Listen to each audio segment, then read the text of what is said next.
At the risk of starting the show with the same thing 2 weeks in a row, I don't know if that's like passe or cool or how that works out, but I just wanted to give like a general update on my underwear situation. I know that you were curious.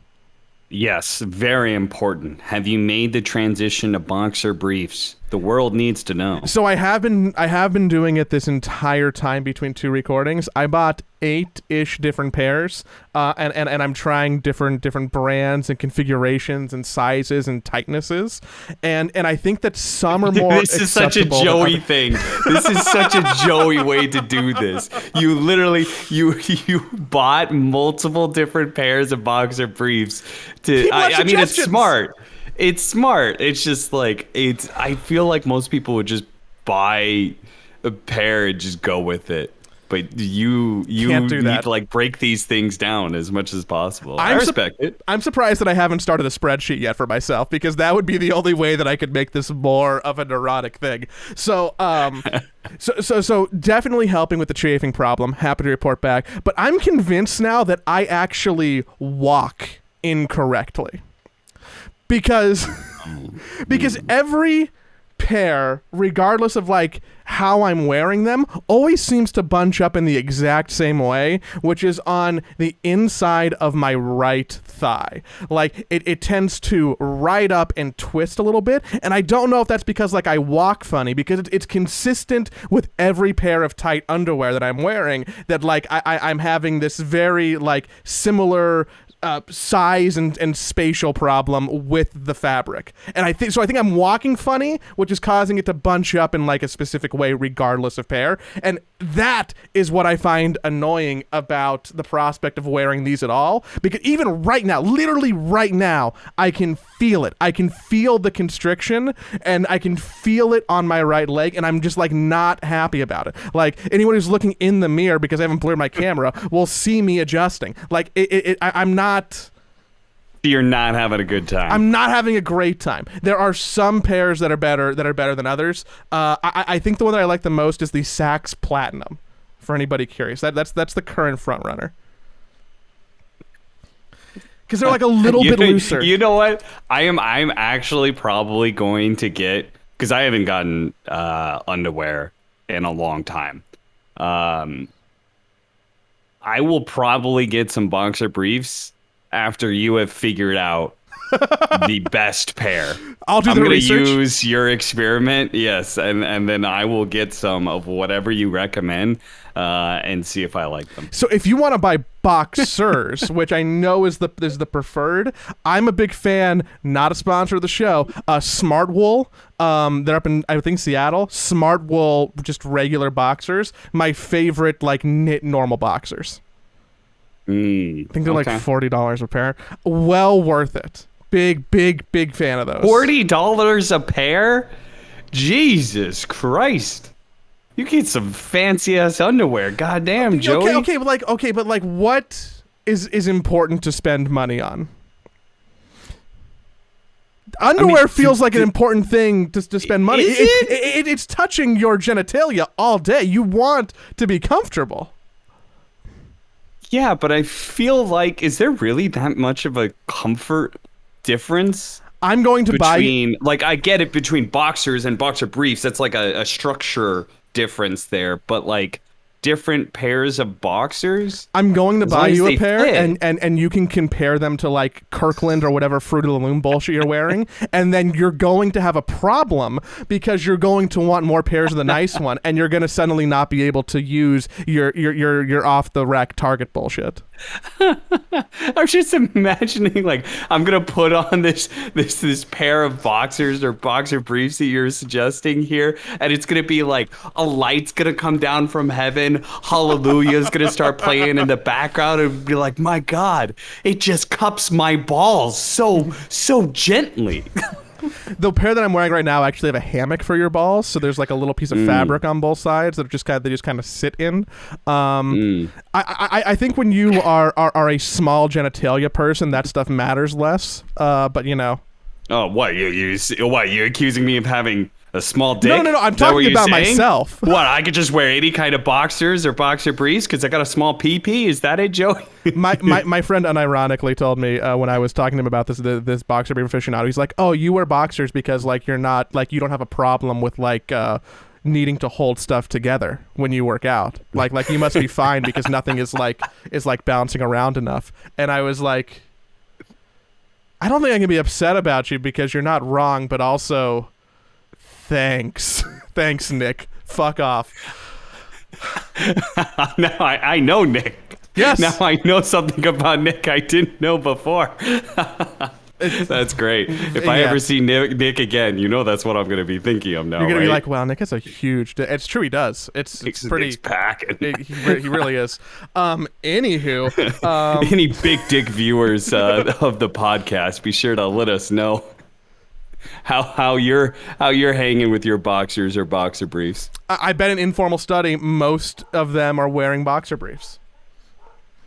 That's what I think. That's what I think. I've seen you randomly talking in the Discord about boxer briefs. Other people were talking to me about it. I was reciprocating. I'm a good partner. I just reciprocate.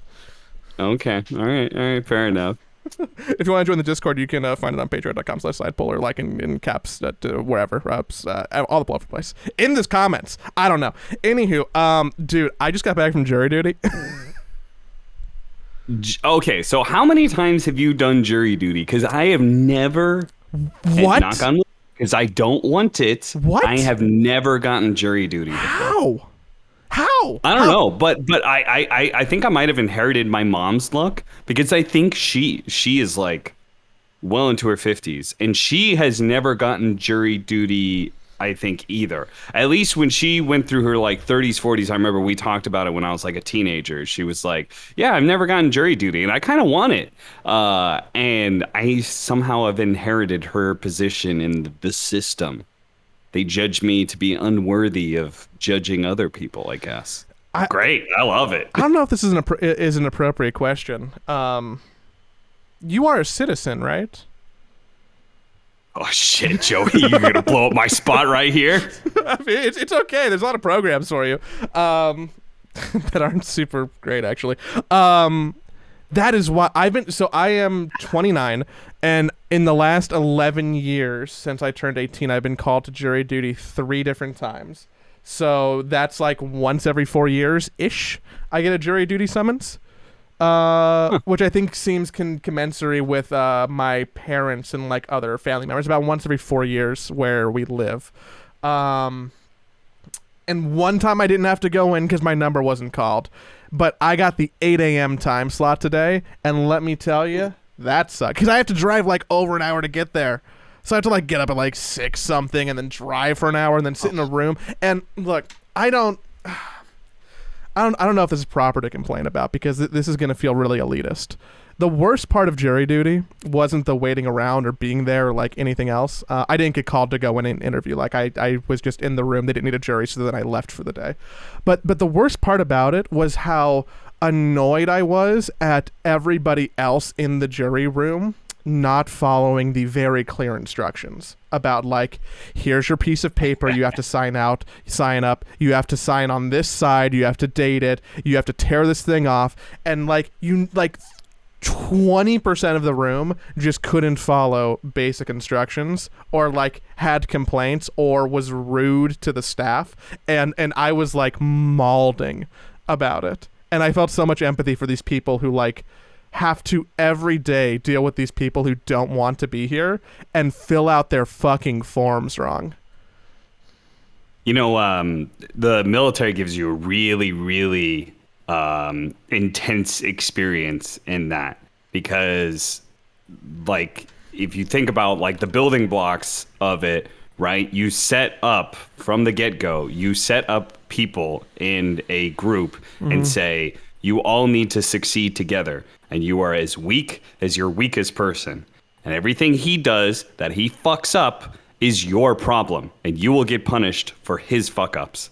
And that's why we have the ABCs, the 1, 2, 3s, the break it down Barney style, because people cannot seem to handle simple instructions, and you need to like actually be making sure everybody's doing their shit correctly, because you cannot trust them to be left alone with simple instructions and actually complete those instructions. You can't. I was going full circle on him. Like I was feeling shitty and elitist because I'm like, how often am I in like a room with like general population that need to like fill out a form? And the answer, I think, is once every 4 years. And dude, it was so rough. It was so rough. I felt so bad for the court employees. I think that what you're saying is just reinforcing the fact that I could have never survived in the military. I mean, I don't know why you feel elitist and bad about it.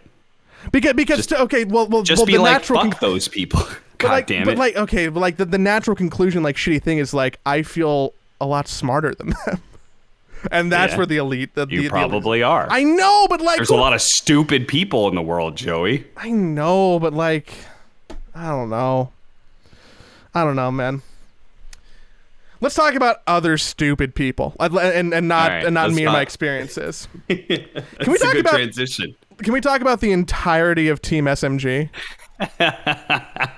Let's talk about some real stupid people. Let's talk about SMG. Dude, can you like recap this for anybody who might not know where we're going? SMG, Southeast Asian team, Division 1, I think. Yes, they're actually a pretty legit team, and they kicked Ninjaboogie, who has had some pretty good showings. If you were to look back on his history in Dota, he's actually had some pretty good showings for just, you know, like the limited teams that he's been on over the years. Like, they've all been very good. But yeah, he, crazily enough, this is probably one of the shittiest things I've ever seen in esports in general. There's a lot of shit Dota that 2. happens here. Yeah, there's a lot of garbage practices that go around. But if Ninjaboogie's story is to be believed, which I really don't think there's a whole lot of wiggle room here.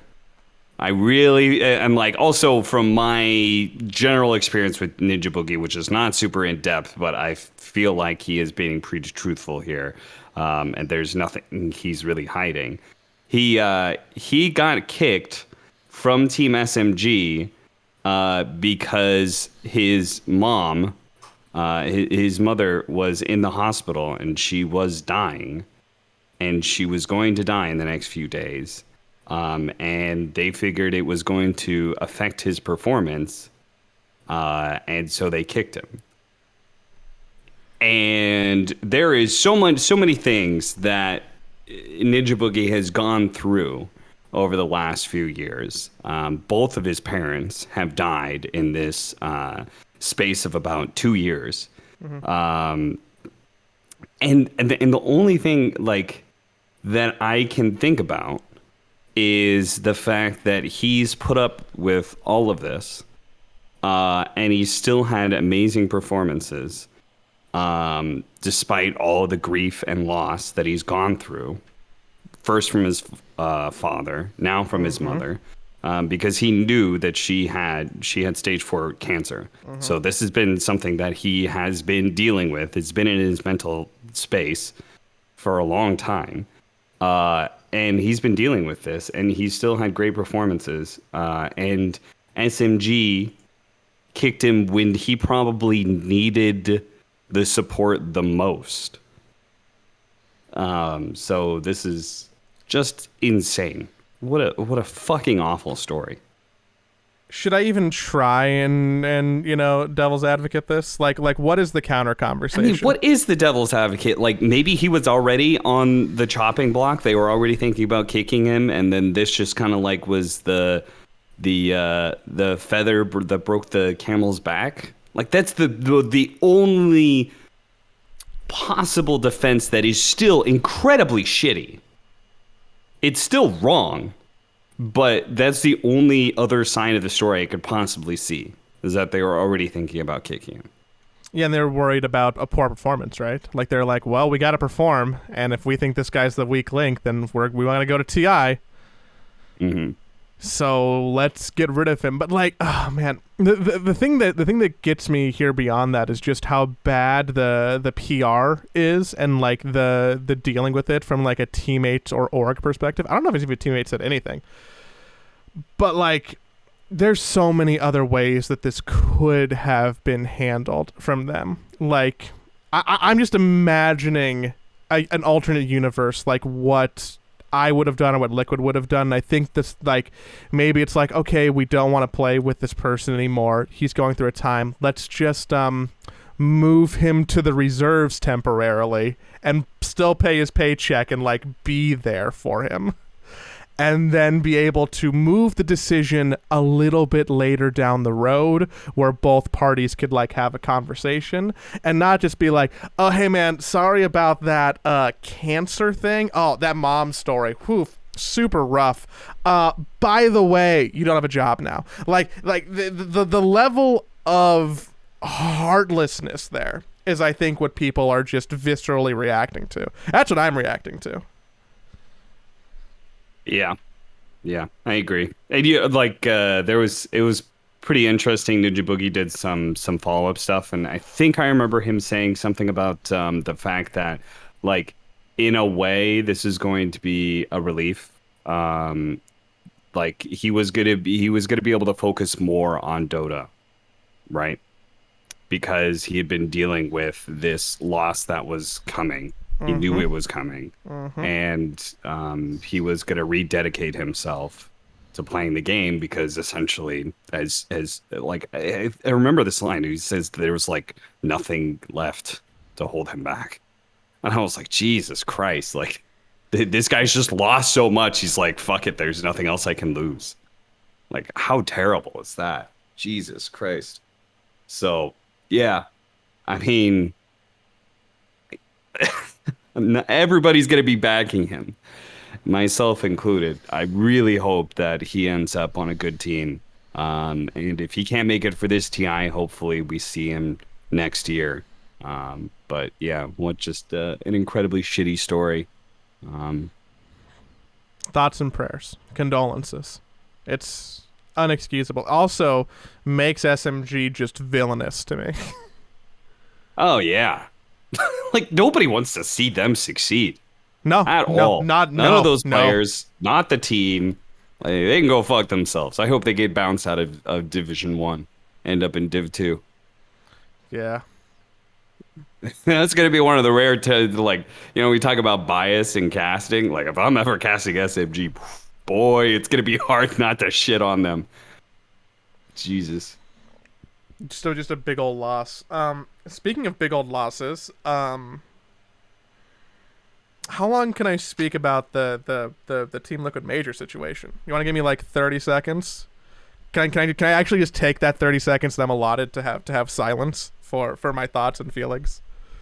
Yeah, we ended the last podcast. I listened back to it. We ended the last podcast on, well, Group B was strong, so maybe you're in the lower bracket, but at least you were in the good group.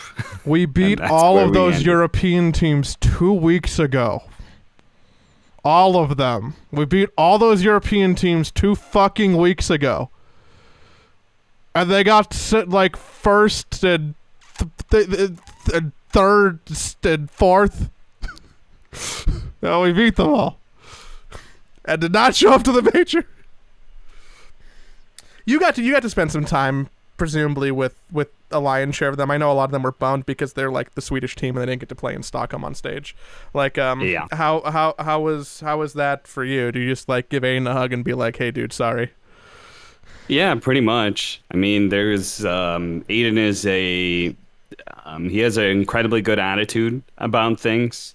So he eventually bounced back, but there was, when I did the late night show, he did say that this was the hardest loss that he'd ever experienced. Next to not he making included TI the gyrocopter. Yeah. Next to not making TI. So that says a lot about this situation. Hopefully this is one of those things that this sort of loss will just push them to grow and get better, whatever blah blah blah. But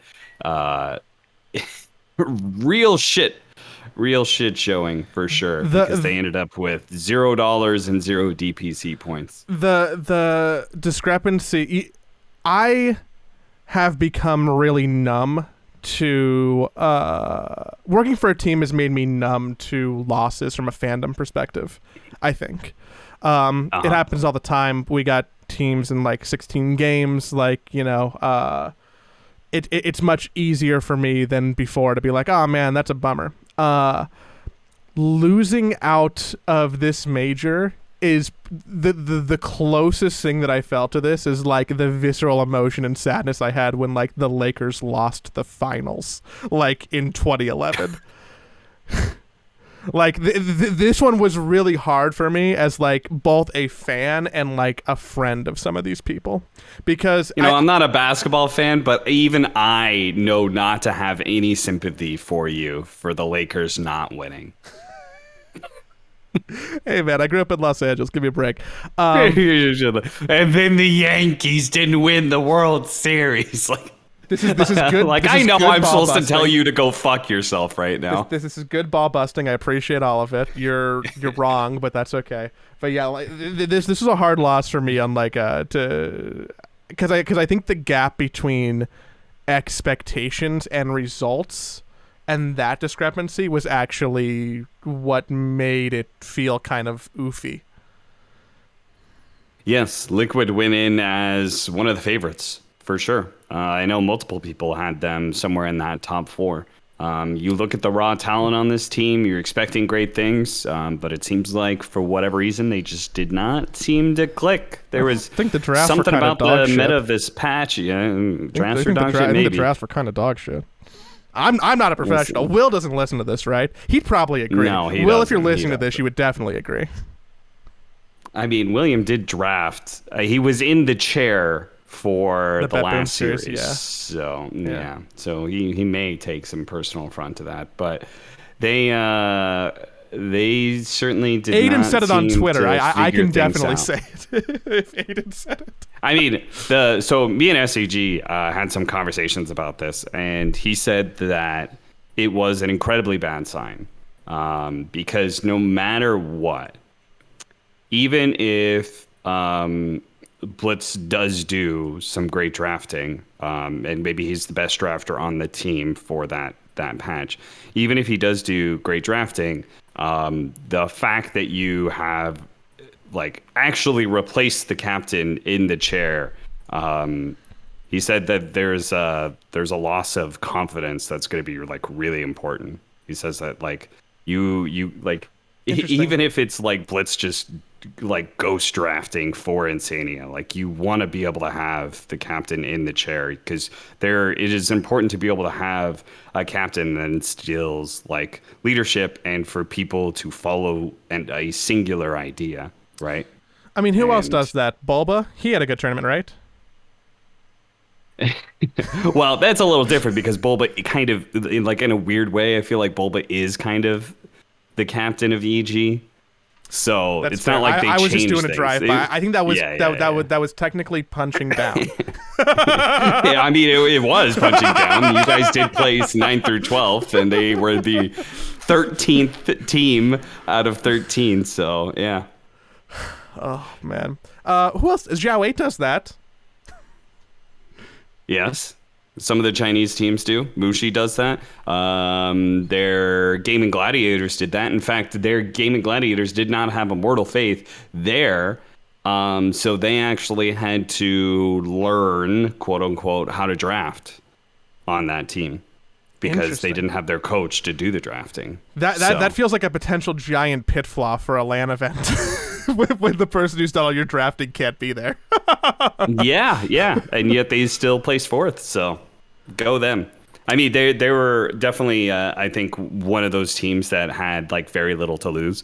I actually had a conversation with Crit one night about this, where we were talking about how, in a way, going out early in a tournament means that you can actually enjoy the tournament because there's some separation. You were so far out of being able to place anywhere that you can just kind of write off the whole thing. But the closer you are to being in the finals, watching the rest of the tournament sucks more and more and more, because you are able to go and be like, we should have been there. If this one thing hadn't happened, or if we had just done this, like, we would be sitting in those chairs right now. If we didn't lose every single game that the other team drafted Chaos Knight because for some reason we didn't do a lot of responses to it because we didn't think it was a big problem. Sorry, I was getting back to my previous point. And like EG was like so far out of it, it's like, fuck it. There are obviously so many things you have to change. There's no fucking regret to even think about it. You just chill out and enjoy the tournament. Also, expectations are a really big thing, right? So Gaming Gladiators, they got fourth, but they also probably didn't have like high expectations like a Team Liquid or a like Tundra maybe, or EG obviously. Those kind of teams who are expected, like they go into it and they have the kind of players who have won tournaments and they are expected to keep winning tournaments. I think the only team that had high expectations that even made it to the lower quarterfinals, that was even the top 1, 2, 3, 4, 5, 6, was Tundra. I would say the other 5 teams in the top 6 did not have high expectations. OG didn't have high expectations. They had stand-in. TSM is from North America. There's 2 South American teams in there, and Gaming Gladiators didn't have their coach/drafter. Yeah. TSM also had a stand-in at the start of the tournament, right? Yep. So, yep. I would agree. I think most of those teams, from what I understand, they were most excited about just basically qualifying for TI.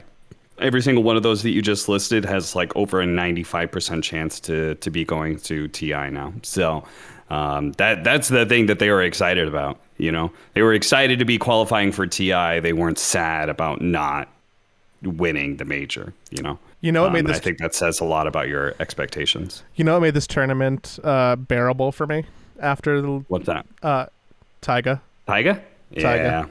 I knew you'd say that. I'm very happy for him.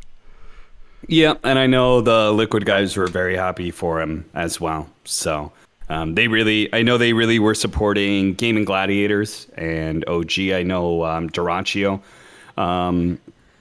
was kind of close to some of the players on Liquid and Blitz and stuff like that. So yeah, they were definitely. They showed up to the stadium, supported their boys. Those of them that were actually stayed at the tournament. A lot of players obviously left as soon as they got bounced out. I think all the C teams were gone well before the end of the major. Crit actually left and he came back because he wanted to play more Mafia. Oh, that's why he was expensive. On the panel. That sounds expensive. Apparently he's like a 3-hour train ride away. Oh, okay, also, he's a millionaire. You're right, but it's still expensive for you. Yeah, it's expensive for me. It's not expensive for him. I guess that's true. I was super stoked for Tommy. I was super stoked about the story of OG. I think whether you like Seb or hate Seb, the idea that he just came into this tournament, stood in, and then like won a major is a really good story. I think it's a really good story, but there is a part of me that is kind of like, that shouldn't happen. I agree. Yeah. You can't just like have a stand-in for your captain and win a major. That I'm saying that doesn't take away from OG. I'm saying it takes away from the rest of the competition in a way. I'm just like, that shouldn't happen. That's I just kept thinking that every once in a while. I was like, this shouldn't be happening. Does it beg the question if this iteration of OG is actually better moving forward than the one before the tournament? Oh, them having Seb? Yeah. I don't think so. I think in a way, like, I think having Seb is like a weird power up. Because like Seb is GOAT status, right? So that's one thing. I think another thing is you probably are playing again a little bit more freely. Less expectations, like that whole thing. But that obviously can't continue if you were to like keep Seb on. Then the next tournament, it's like, okay, you're playing with your actual roster then at that point in time. So it would be interesting to see in the multiverse what OG looks like with Seb going into TI versus Misha. But yeah. Interesting stuff. I mean, at least OG knows they have a backup plan if anything does happen, if they can't get Bisha to TI. Preach. Do we need to put more respect on South America, or is this tournament gonna have an asterisk on it by not having China here? I think this whole tournament has a mega asterisk on it for sure.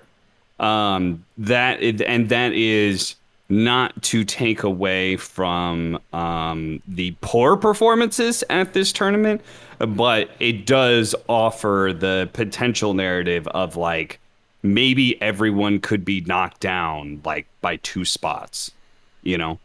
Like, let's say everybody, like, in 7th, 8th, 5th, 6th gets knocked down 2 spots by Chinese team being there, and, like, the top 3 get knocked down 1 spot by, like, LGD, you know, going through.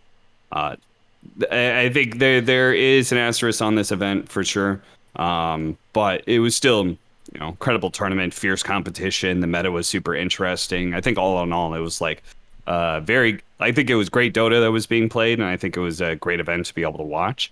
But yeah, I mean, there's an asterisk on it, but you know, you play who you play, who's in front of you. There's only so much you could do in that regard. Regardless of the asterisk, I think that I became a Picaz fan over the event, and they Dude, can't, I told you they can't take that away. Picaz is the truth. I've been preaching this for like a year and a half. You have been. I've been preaching this to people, and this was the tournament he showed. All of a sudden, everybody was a Picaz fan.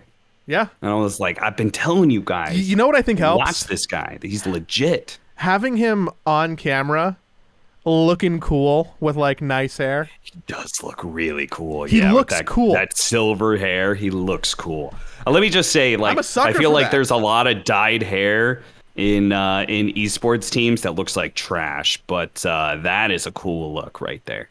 It's really hard to get a silver like that. He probably had to dye his hair like literally 3 times to get it to look right. Yeah. Yeah, that hair is very damaged, I'm sure. Yeah, it's super damaged, but like he's like an attractive person with cool hair who had a great tournament and is a phenomenal carry. Game over, man. Yeah, he was actually out there looking like an anime protagonist, for sure. Big. I'm becoming a Picaz believer. Some teams come out of this major and before the roster lock just immediately start to shuffle people around.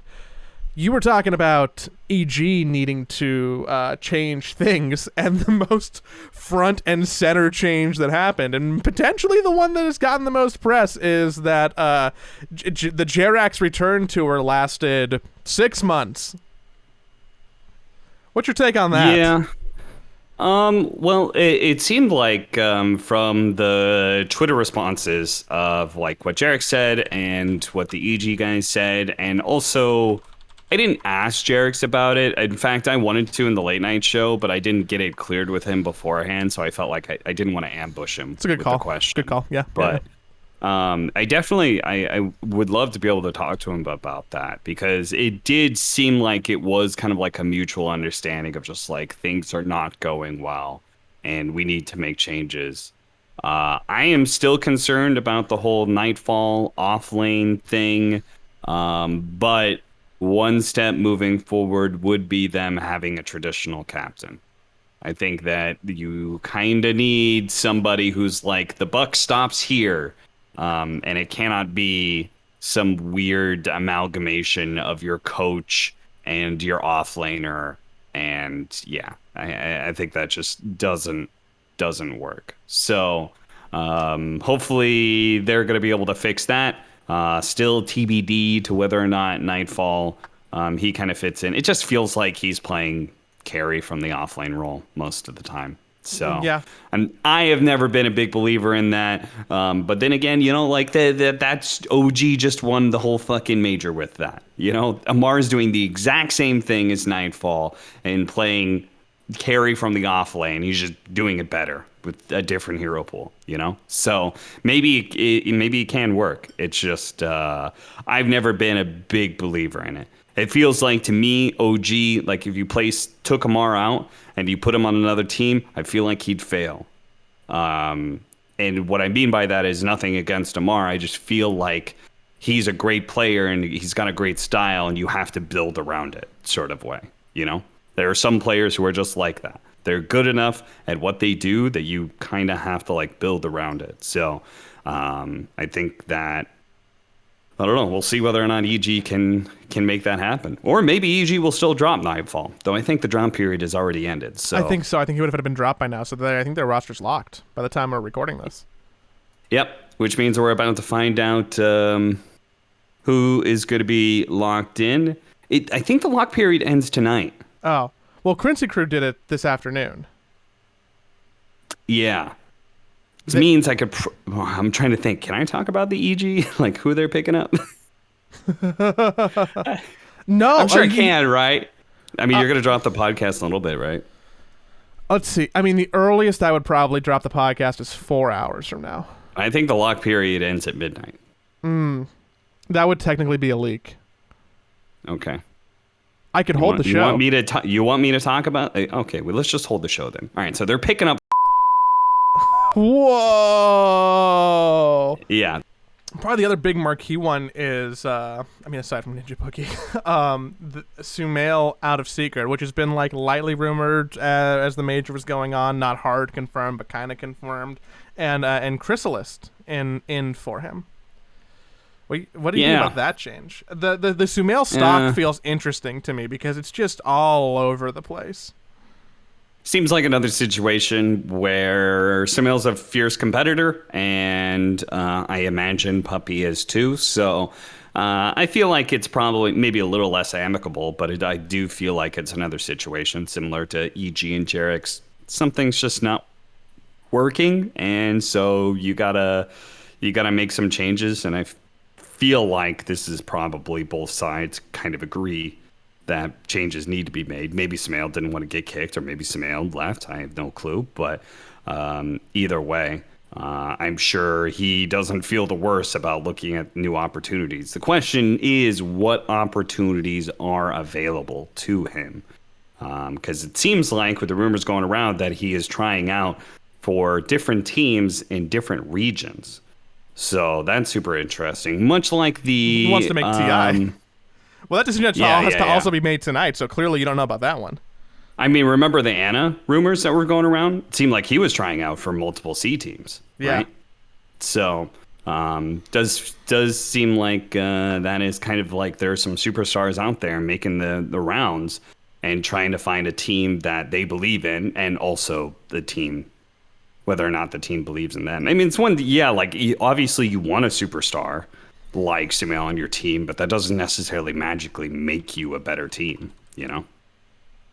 Look at Spirit, you know? It's just like there are great many examples of like team chemistry. I hope teams have learned this, that like when you reach a point where your team chemistry is good and you're succeeding, you should not fuck with that. Just because you think grass is greener on the other side, and like, oh, we're going to have the same success, but even better because we replaced our mid laner with someone who on paper is better than that person.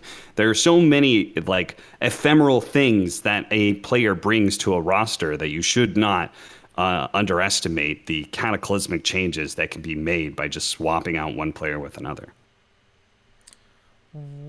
Do you think that Puppy's going to miss TI?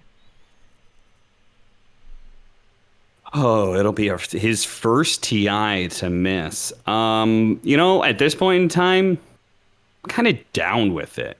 Like, no personal beef with Puppy, but I just think like it was a nice legacy. He secured it. He was a final player to secure, to having gone to every TI, and now let's just like cut that out. You know, good job, you did it, and now there's nobody who has been to every single TI. The person who makes that infographic is going to be out of a job, though. Yeah, but I mean, you could still make the infographics about how many people, because there are tons of people who have only missed one TI, and it's not TI 9. I remember suggesting this infographic for TI 10. I said, like, everybody wants to focus on, like, oh, Puppy be the only person, and, like, Kuro missed out. So sad. But, like, there are tons of people, like Ice is an example, I think. FY is another one where they missed, like, TI 6 or something like that, you know? And it's like, it happened way back when, but they have been to every other TI, you know? So I think there's still some really interesting stories out there. And I think it just itself, the fact that nobody will have gone to it every single TI. If Puppy misses TI 11 is a story in and of itself. It shows how intensely competitive the game is. I think it's going to happen. I don't know if this move is going to fix Secret or get them, because they need both a high placement and a high major placement in Season 3. Yeah. And Western Europe is feeling super competitive right now. I mean, they place 3 out of 4. Top 4. 3 of the top 3 4 teams in the top 4. Thank you. I struggle with saying that one. And I think also it gave teams like Gaming Gladiators, probably gave them a ton of confidence. Mm-hmm. You know, that was something that like SVG mentioned, is like these teams beating Team Spirit. It doesn't necessarily say a lot one way or the other, but it probably gives that team a big boost in confidence when they're like, oh, fuck, yeah, we beat the TI winners, you know?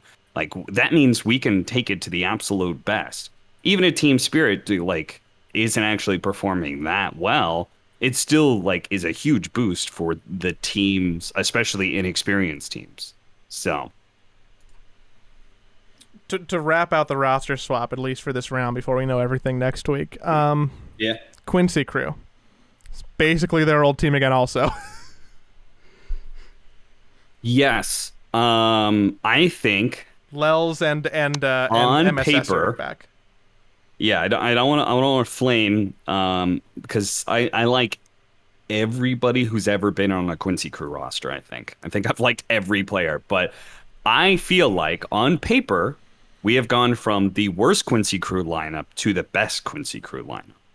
I think like potentially this could be the best iteration of Quincy crew yet, whereas the previous one felt like they were a distant third to TSM and EG. It really felt that way at the DPC. And I know they had their issues with Ponlo and stuff like that. But EG also had problems with Nightfall. And, you know, they still managed to, in the end, show up, at least for the DPC. So, yeah, I feel very good about this roster personally. I'm a big fan of Fada. I'm a huge fan of Lelis. I think he is incredibly talented as an offlaner. So the fact that they're managed to get their hands back on him again, I think is fantastic. And in many ways, it feels like one last ride for Quincy crew, because it has been a long journey for them. And I feel like this TI, if it doesn't happen here, like, fuck, man, when is it going to happen? You know, when are they going to have that breakthrough performance? When are they not going to run into OG? You know, like, when is that finally going to happen? Because that's what happened. They just keep on running into OG and getting the shit kicked out of them by OG. So, yeah. Can I switch gears and transition to the part of the show where I admit that I know about 70 times less Dota stuff than you do, and ask you like a mechanics-based question? Hit me. Everybody was talking about Wraith Pack over this tournament. Oh yeah, that item's stupid. It's stupid. Is that the full analysis? Is it the item that is stupid? Is it damage reduction that's stupid? Because it seems like that as we progress through and eventually on the main stage, like that was kind of almost the defining meta point was damage reduction. Is that correct? Yes. Damage reduction. So there are a lot of teams who are playing with the mechanics of damage reduction and amplification. This is just a mechanics thing that like OG in particular abused at TI8 and TI9. So yes, it is a very stupid item. I feel like there were people who do this. Like I, for example, like would play Core Venge and I'd buy Wraith Pact. Because I was like, I know that item is broken. It's just a question of whether or not it's like accessible for a 3 or offlane, because you're not going to get it as a mid or carry, and it is kind of an expensive item. So is it accessible to a 3 or 4 position? Because if you can get it, it's obviously broken. Like the numbers are just really good on it, right? 25%. Like the damage reduction aspect of it is kind of bonkers. And damage over time is kind of whatever. There was somebody who dropped an infographic in Reddit about Wraith Pact, and they showed like damage done in team fights and whatever. Like I think the damage is kind of whatever, but I think the damage reduction is pretty insane. I don't know if we went overboard, if we were buying it too much at the major, because it is kind of like a hard thing to judge, right? Like when you take 25% damage off the top, it's hard to tell like your DOTA senses how much that's actually doing, right? Yeah. So it's possible that we overinvested into it, and it's possible, but I think number-wise, it's pretty obvious that is a really good item if you can make it work. So how would someone be utilizing it in their pubs? Is it something that is just much harder to do in their pubs because of the coordination aspect of needing it properly for team fights? Like, is it something that you go tell offlaners to go play around with more because you think it'll help them gain MMR? Or is this something for the big boys? Well, there's an upside and downside to it. Yes, you need to be able to fight around Wraith Pact, but at the same time, your Wraith Pact totem is less likely to get targeted, right? So the lower MMR you are, the Wraith Pact is going to survive longer. But also, the higher MMR you are, the more impactful you're going to be using the item in team fights. So I would say it's definitely something to consider, especially if you hero that it naturally builds up Vlads in some way. I mean, it says so much when like Beastmaster was willing to go for that item over Helm of the Overlord. Or they would go both. And they would have a doubling Vlad's aura that obviously isn't effective at all. It's like that you just spent 2,500 gold on literally nothing. That's a waste of money. Yeah, it is a huge waste of money. But it's the completed items did seem to make it worth. So yeah. There's one more thing that I want to talk about, and it's you, because you're my favorite person here, mostly because I have self-confidence issues. I know that leading up onto the show, and definitely behind the scenes, you were talking about being a little bit shaky about your doing the late night show. First off, first note, why did they just not call it the recap? I don't know. Okay. I never my third intro, we switched things up and Richie opened up the third show, but I was going to do a whole thing about, I was going to use cap in as many ways as I could in one sentence. So recap with the night cap, no cap, like that sort of thing. Yeah, I like that. I like that. That's fun. Never got to use that. Sad. If you know me, you know that I'm like person who wants to be prepared for things. I'm not the best, I would say, at solo stuff or at improv. I'm good, but I'm not great. So yeah, I was kind of nervous about this show because there was very, very little that I knew about it going into it. But we did it, and I think I did a pretty good job. I think there's obviously a lot of self-critique that goes into it. I'm not going to watch the third show. I have a bad feeling about the third show. I haven't watched. I didn't feel good about it. I don't think I'm going to go back and watch it. Unless somebody hires me for that again. Then I'll go back and watch it and be like, okay, what can I do better? But like, I'm not going to watch that third show because I think I'll just be kind of upset. Because I think the second show that we did was quite good. I was actually pretty happy with that one, watching it back. Mm-hmm. But yeah. Do we think it was a successful concept? Like if you pull yourself out of it? Or is that too hard for you to even do and analyze like that? Knowing the resources that were put into it. So here is what was put into this show. I had a producer, Patrick. We had a cameraman, Robin. I had Richie, Zeke and Strike. Did he really make a full menu? Did he really make a full menu that got printed out for everybody? Yeah, he was a bartender for 2 years. That's really cool. So how this originally it was just me and Patrick, and we were like kind of having to figure out the show. And then I was obviously talking to various people about this, and Avo said, "Oh, you should talk to Richie he has some Dota themed drinks that he's already done up before because he was a bartender for 2 years. So he already has some great ideas.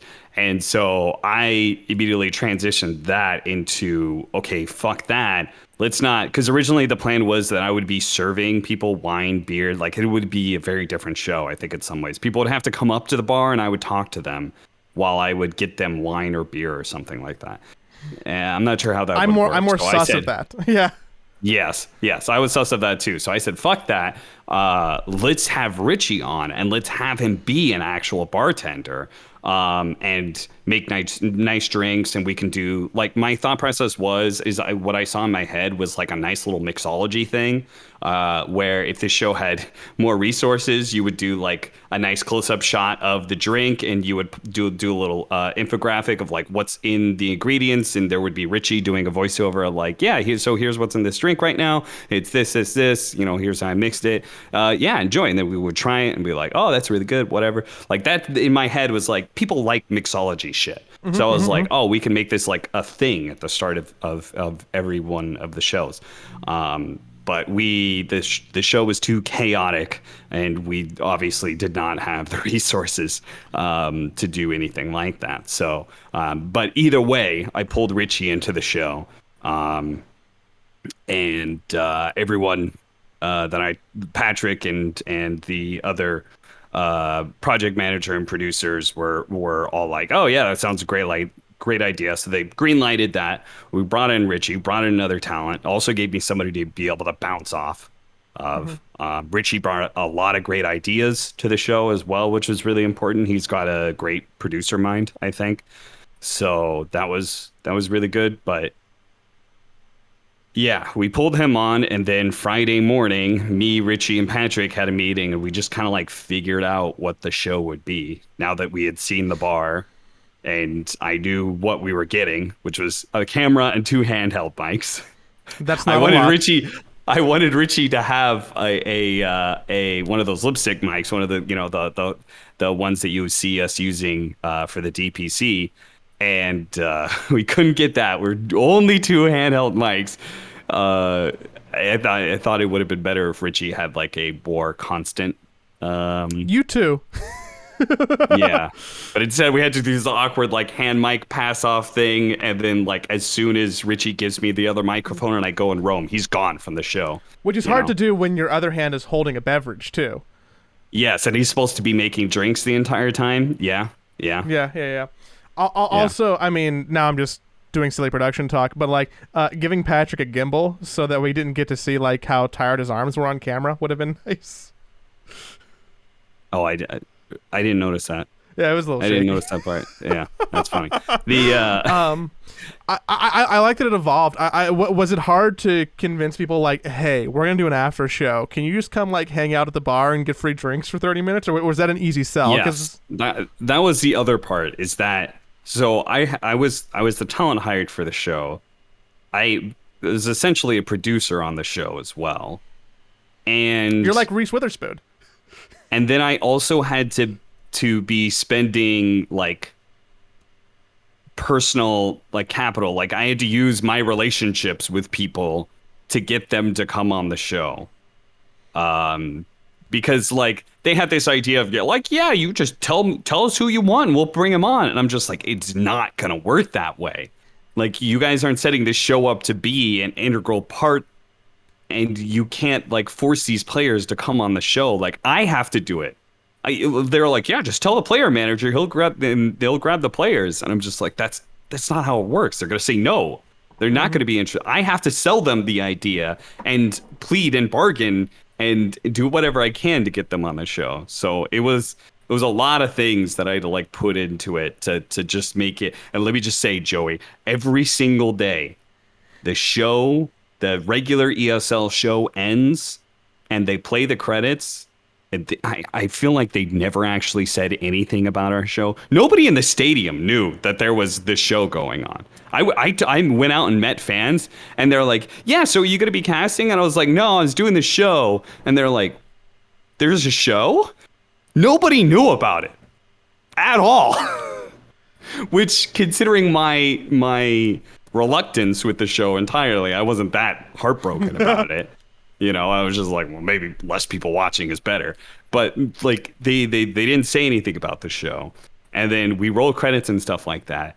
And every day, Joey, every day, it's like 5 minutes till we're going live and the bar is empty. And I'm in WhatsApp in the talent group chat like, please, guys, please show up. I really need you guys to be here. I don't want to do this alone. Please help me.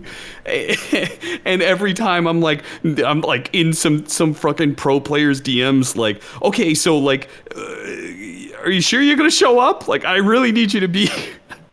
Like that every single time. It was a fucking like, it was an adrenaline rush of just like, okay, we are 2 minutes out and like, are people going to start showing up? And they would all show up within like the last minute of us going live. Then all of a sudden you would have a packed house and it looked really nice. I think the atmosphere was great, but it was empty 5 minutes prior.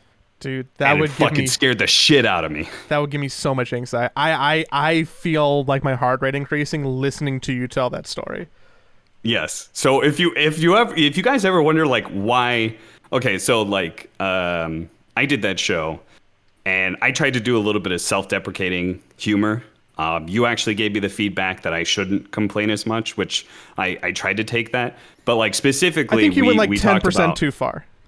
Yeah, and specifically, we talked about a bit where I was like, "Oh, I'm gonna like look at my producer now and see if hopefully we're almost done wrapping up the show. Oh, 10 more minutes." And I feel like that was one of those things where if I was better at executing jokes, I could have like if Slacks does that thing, then it's really funny. I think, right? Because he would have gone all into it and would have been like 10 more minutes. Oh fuck, you know, like I feel like he would have done that. It would have been really funny, but like I didn't go all in on it, so I feel like it just came off like complainy sort of thing.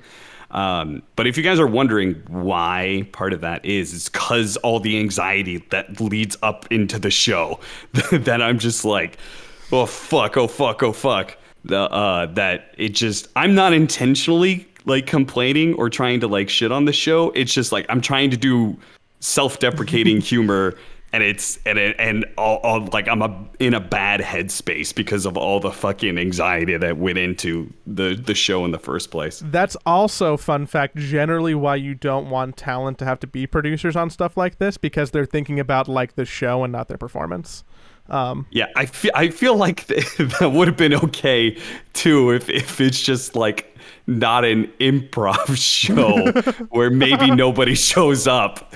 I feel like that part is also like didn't help. The second episode, you opened it by like downing a whole small wine glass of beer, and I'm like, yeah, I know Austin doesn't really drink that much. Oh, it's non-alcoholic beer. Anytime you saw me drinking, everything was non-alcoholic. I was sold. You got me. I thought you were taking like a courage drink and you were going for it. Because I'm like, Austin doesn't really that's what drink. I was hoping to sell it as. I was hoping to sell it as like, oh fuck, we need, because and like those sort of things were things that just came up with like 30 seconds prior. You know, I literally told Patrick, I was like, we were gonna do some sort of like, and I was like, actually, let's just come on with me being like live chug. And I was like, I told my camera guy, I was like, I need you to be like very clear when we're gonna start. And I actually thought that I started chugging, and I was like, I'll start chugging, and like in a second or two, it'll go live. But I think they caught the full chug, like the moment I started drinking. Yeah, they did. Because it was like, yeah, that glass was pretty full when the thing started. So, yeah, that was just a lot of stuff. Thankfully, I have really good friends. And a lot of people showed up for me. All the talent were fantastic. Everybody who like finished up the day would come to the bar, even though they had a very long day. They would show up and they performed, and you know, like they didn't get paid for that. You know? No, they didn't. They didn't get paid for that. They got paid in free drinks. And by drinks, I probably mean only one drink, because Richie was the only person making drinks, and he was also trying to be in the show at the same time. So, but yeah. Gained a lot of respect for Richie during that whole thing. That's why I tried to give him so much shout outs, because I think he was a really integral part of the success of the show. I think it would have been a much worse show without him. You know, he's someone else with cool hair. Maybe I'm a sucker for cool hair. That's the running theme of the show. It's true. It's true. And I feel bad because I feel like he didn't get as much camera time as he probably deserved. And again, it's because he was the bartender. So like, how does he be in the show but also make everybody's drinks and keep the party going? You know. So I think the amount of like anxiety you had going into the project was super warranted, and I think that like coming out the other end, like people were happy with what they saw, and it wasn't a bad show. So like I think that's a win too. Looking back on it now, if you asked me this yesterday, I did the third show. I didn't feel very good about the third show afterwards. I mean, once I finish, it's like, because it's all live, I have no fucking clue how it is. But the third day, I actually did kind of have a bad feeling about my own performance. I thought maybe the show was fine, but I thought my job as a host maybe did a bad job. Well, I mean, you got Reddit clips the third day because James was there. Yes, James was on, exactly. Which also probably, that also didn't feel really good because, like James being there was, I feel like that's a very clear, like, hey, Cap's hosting this show. What would James be like if he was hosting this show? Like that's what I feel like that comparison was, because I feel like James would do a very good job with a show like that. If I was trying to hire someone, he would probably be in the top 3 names to do the show. Yes. Yeah, exactly. So that also didn't feel great, I was just like, oh man, like I'm standing next to a guy that I'm just kind of like, he probably would do a better job than me at this, So and you're like, oh fuck, I'm live. Yeah. And but we finished up the third show and then go to the after party. And then I made the mistake of reading some Reddit comments. The only feedback I'd gotten the entire time was one comment. Oh no. Because nobody ever said anything about the show. Even though we would have like 36,000 viewers left over from watching the major, and the numbers would actually go up. Oh, I'm sure they were, but our numbers actually went up instead of just stagnating or going down. Mm-hmm. So that for me actually was like really encouraging. I was like, numbers are actually going up whenever we do this show. Like that means it has to be at least somewhat consumable. Yeah.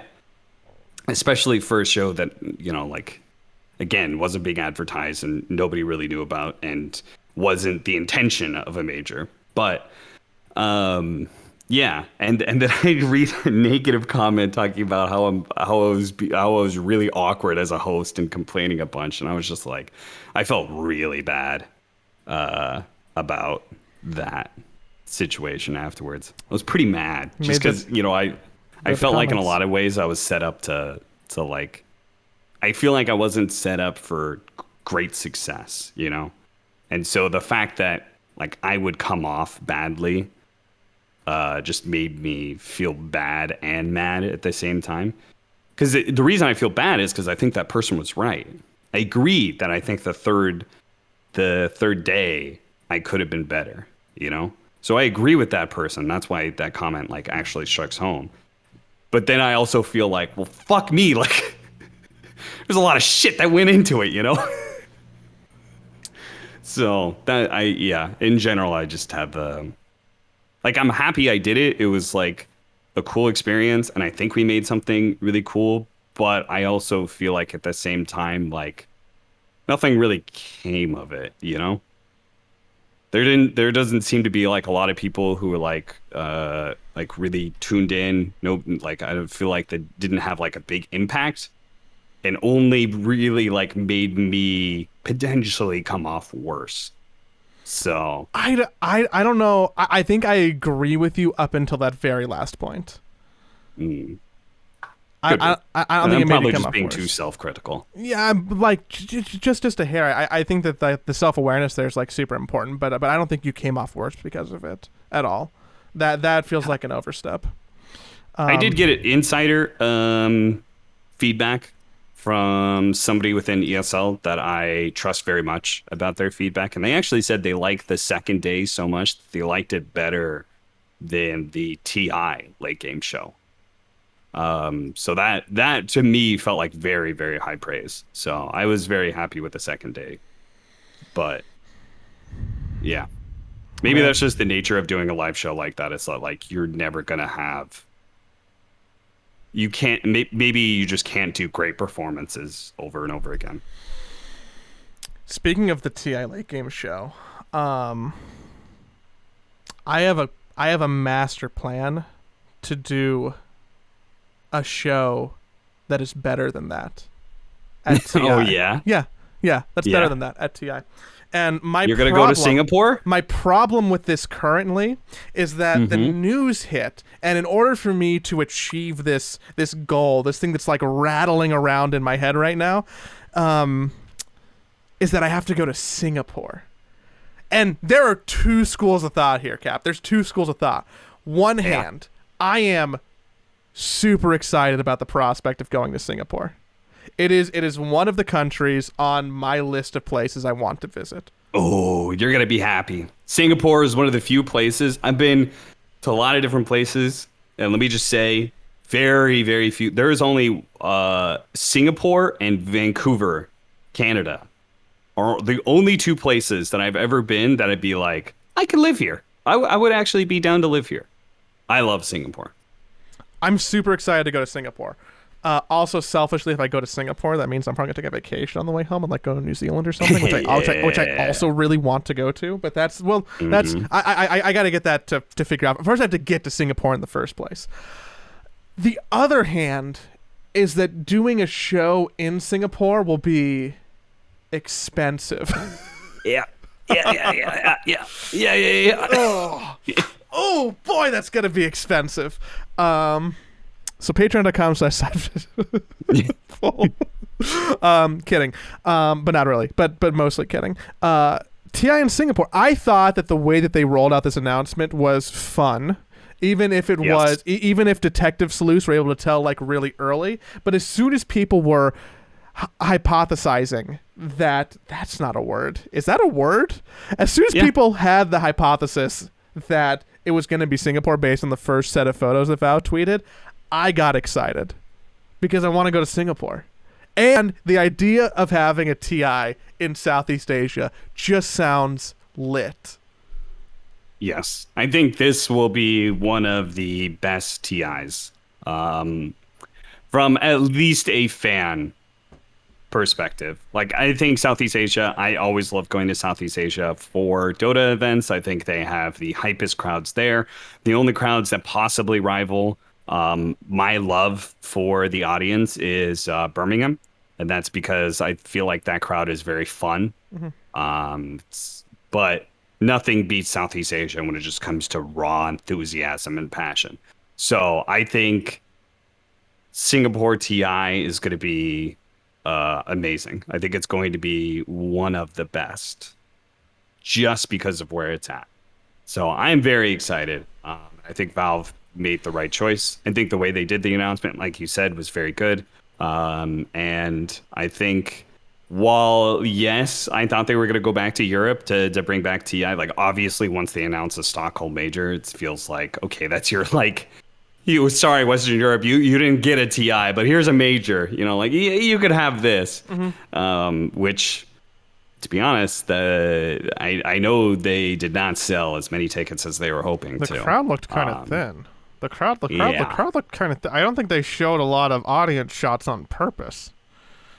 Yeah. I think, it was relatively packed, but I also know that, like, they shrunk things down. And it's pretty disappointing. I was kind of disappointed in just, like, the Dota community, I guess, as a whole. But I also can't blame them, right? Because, like, if you were somebody who was going to show up for the Stockholm Major, very likely you were somebody who also booked tickets for TI. And you got burned really badly. If you did that, right? Twice, like yeah, exactly. Potentially for some of those people, you got burned twice. You maybe booked tickets and stuff, hotels and all that sort of thing for Stockholm TI, and then maybe you also did it for Romania as well, and that means you got burned twice. And so I can't really blame the Dota community for like not really showing up in droves, but it did make me a little sad. Dude, it kills me that I don't know what dates TI are. Oh yeah.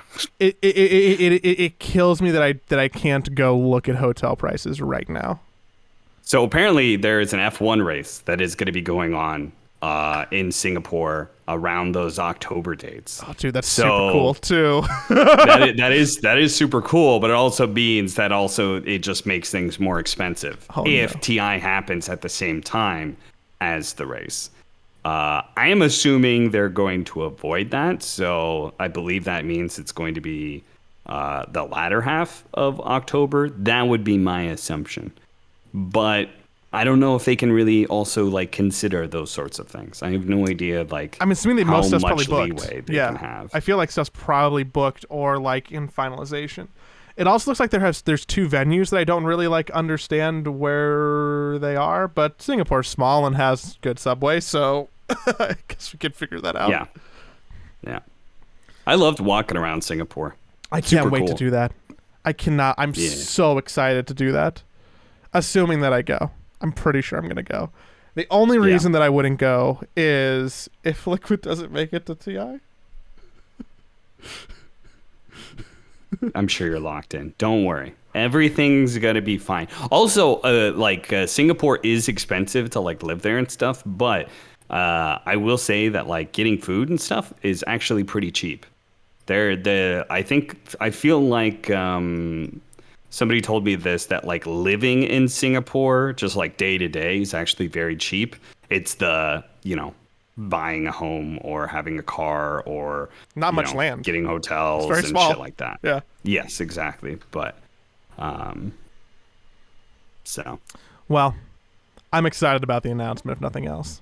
I'm also excited for the fact that people, for some reason, choose to give us money every month on patreon.com/sidepole, which I somehow snuck into the episode money. 3 times. I know you like money. I got to Venmo you, by the way.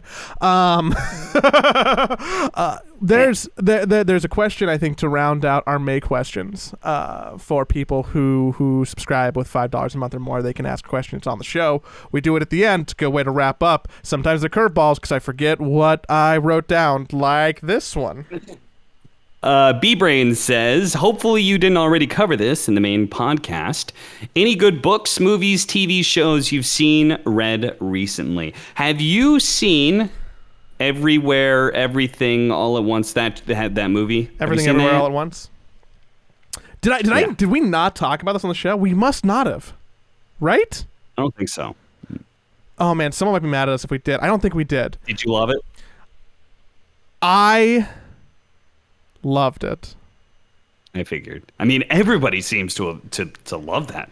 It might actually be. I haven't seen that in my top 5. I also haven't seen Doctor Strange yet. I was supposed to go to the opening that, and then I had a cold when I came back. But whatever. I should see the other thing. You should go see Everything Everywhere All at Once. I think that it is the last time I walked out of a movie theater and went, "Oh wow, that was like really good," and also like art, was when I saw Parasite. And both Everything Everywhere and Parasite are probably in my top 5 movies of all time at this point, which again, people know I don't watch a ton of movies, so like, I probably have less movie critic credit than say, Phil, Aram, or Charlie, or other people, but like those high respect towards that movie for a lot of reasons. I know that we haven't talked about games we've been playing in a hot minute because we've been busy and like also playing a little bit of Dota. But I got a Steam Deck. Yeah, Slacks brought his Steam Deck to the major. I got a handle on it. It looks pretty cool. I wasn't sure if I was correct in purchasing one. I thought that I could potentially be wasting hundreds and hundreds of dollars. As soon as I got it, I was satisfied with my purchase. I am someone who plays their Switch handheld more than they play it on the dock. I love being able to like lay in bed and play like a handheld game with something else on the TV on the second screen. And I did that a lot with my Steam Deck because as soon as I got my Steam Deck, I paid like literally 20 hours of Vampire Survivors, which is like not a game that I needed to play for 20 hours, but holy shit that game is like dopamine crack, which I think is just crack.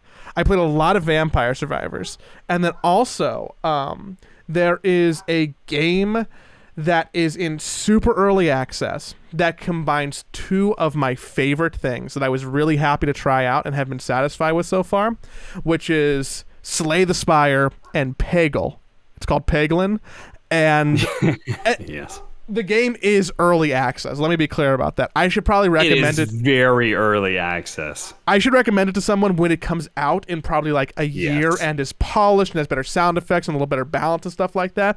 But even the earliest early access version, I like this because it has two things that I both really like, which is, you know, some roguelike and more Slay the Spire-esque roguelike mixed with Peggle. And Peggle is like very casually a game that has a very big part of my heart. So would recommend Peglin for if those two things also interest you as much as they interest me. It's funny listening to you advertise. I highly recommend Peglin. Sounds a lot like pegging to me. Highly recommend pegging. You should definitely try that out. You know, your G-spot is in your anus.